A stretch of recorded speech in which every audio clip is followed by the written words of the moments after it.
It was quite an eventful day. So this is the first official day for the pilgrimage of the delegates, obviously. And as we know, what is planned are 3 distinct private encounters with the Holy Father for each of the 3 groups. And so this morning, the Métis met with the Pope, followed by the Inuit delegates. And I'd have to say, each encounter was very, very moving. It was obviously an emotional event for them, but they were looking forward to this for quite some time. And the Pope was so gracious, so gentle.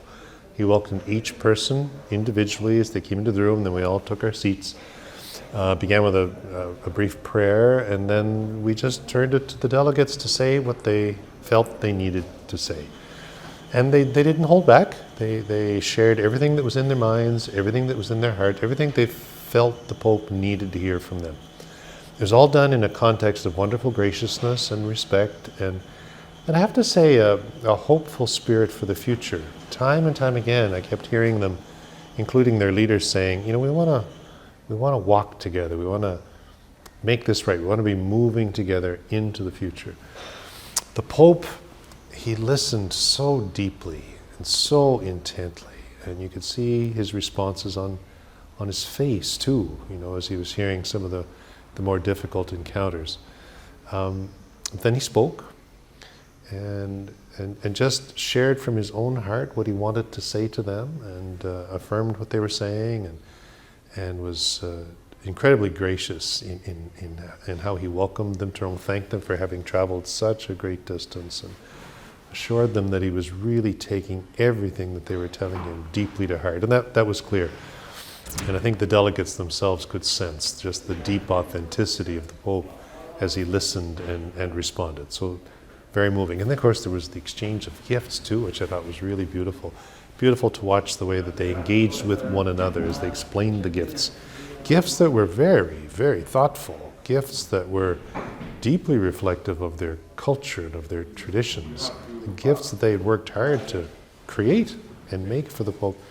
And he was so appreciative, and they were so eager to explain and to show how this demonstrated for them their desire to engage with the Holy Father, and the Church into the future, and really to demonstrate their own pride in their culture and traditions through the gifting. What I had a sense today, just in these individual encounters, is that the Pope understands people deeply, and as he listens, he knows how to respond. He knows the words with which to respond that are going to touch the people where he feels they need to be touched with the love and the mercy and the truth of the gospel.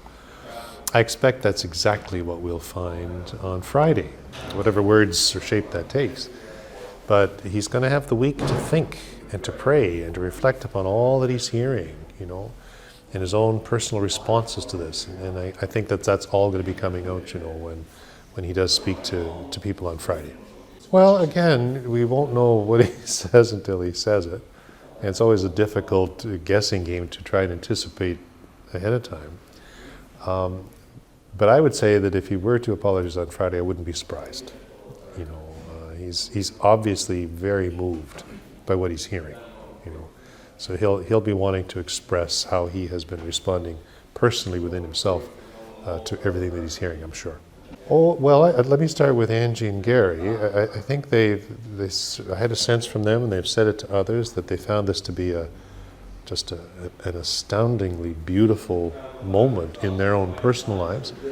And I think also they have a sense of that as being a very important moment in the history of their people. I was very proud of them. Very, very proud of them, the way that they spoke and the way that they engaged with our Pope.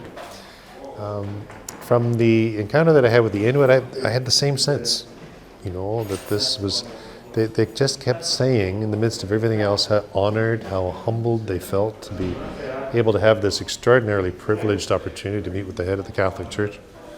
We understand to be the successor of St. Peter, to speak whatever and the Pope had put them at such ease, and made them feel comfortable. I think they were all very, very satisfied across the board with the encounter today. Well, I just want to say how encouraged I am by the many, many messages of prayer that I've been receiving, we've all been receiving. People everywhere understand that this is a significant moment. It has the potential to be a real sign of hope. Sometimes I'll call it a beacon of hope not just for the relationship of the church and Indigenous peoples, but also in our country and world that is looking for signs of hope right now. The hearts of people everywhere have been moved deeply, by what they're hearing from the Indigenous experience. And so everybody's looking for a word of healing in a sense. And I expect if we continue to stay tuned and follow this, the Lord will give us those words that we all need to hear. And I would really encourage people, keep praying. Keep praying. The Lord is carrying this, and we're being carried by the prayers of our friends back home.